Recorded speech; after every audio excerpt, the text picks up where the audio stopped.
देश में महिलाओं को सशक्त बनाने और राजनीति में उनकी भागीदारी बढ़ाने की दिशा में एक महत्वपूर्ण पहल के रूप में नारी शक्ति वंदन अधिनियम को केंद्र सरकार द्वारा लाया गया है, जिसका उद्देश्य लोकसभा और विधानसभाओं में महिलाओं को 33% आरक्षण प्रदान करना है। नरेंद्र मोदी के नेतृत्व में इस ऐतिहासिक कदम पर चर्चा के लिए संसद का विशेष सत्र बुलाया गया है, जो देश की राजनीति में एक बड़े बदलाव का संकेत माना जा रहा है। इसी क्रम में मध्य प्रदेश की राजधानी भोपाल स्थित रविंद्र भवन में नारी शक्ति वंदन कार्यक्रम का आयोजन किया गया, जिसमें मोहन यादव सहित प्रदेश की कई महिला मंत्री और जनप्रतिनिधि उपस्थित रहे। मुख्यमंत्री ने अपने संबोधन में प्रधानमंत्री नरेंद्र मोदी की दूरदर्शिता की सराहना करते हुए कहा कि यह अधिनियम महिलाओं को न केवल राजनीतिक प्रतिनिधित्व देगा, बल्कि उनकी निर्णय लेने की क्षमता को भी सशक्त करेगा, जिससे लोकतंत्र और मजबूत होगा। उन्होंने इतिहास की महान वीरांगनाओं लोकगाथा अहिल्याबाई, रानी दुर्गावती, रानी लक्ष्मीबाई और राजमाता विजयराजे सिंधिया का उल्लेख करते हुए महिलाओं के योगदान को याद किया। साथ ही सुमित्रा महाजन और सुषमा स्वराज जैसी नेताओं की भूमिका को भी सराहा। सम्मेलन में प्रदेश सरकार मंत्री कृष्णा गौर, निर्मला भूरिया, संपतिया उइके, प्रतिमा बागरी, राधा सिंह सहित कई अन्य जनप्रतिनिधि उपस्थित रहे। सभा के अधिकार क्या होते हैं, लोकसभा, विधानसभा, हमारे अतीत के कितने सारे उदाहरण हैं।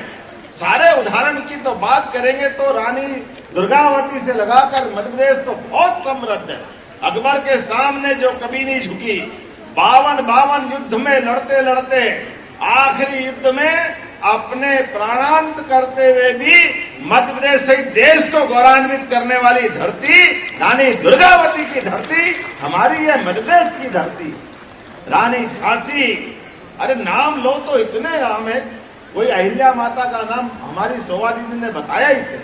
सच में मंत्री, हमारी शिक्षाविद, हमारी महापौर, विधायक, पूरे मंच के लिए जोरदार अभिनंदन। इतनी बार नाम ले लिएगा, टाइम बचाना पड़ेगा।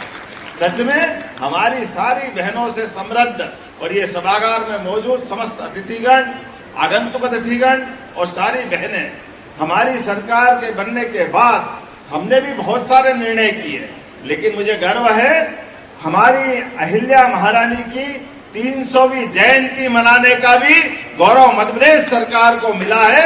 इस बात को भी हम भूलेंगे नहीं।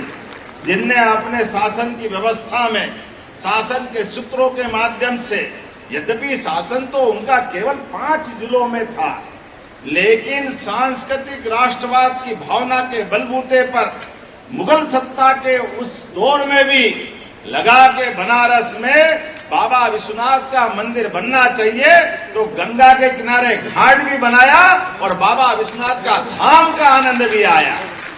और केवल बाबा का नहीं, सभी 12 ज्योतिर्लिंग, 52 शक्तिपीठ, जहां जहां 4 धाम की यात्रा जाती है, प्रत्येक स्थान पर अन्न क्षेत्र, पीने के पानी की व्यवस्था, रुकने के धर्मशाला की व्यवस्था, सारे प्रबंधन शासन के सूत्र बहनों के हाथ में आते हैं तो कितने प्रकार से काम किए जा सकते हैं।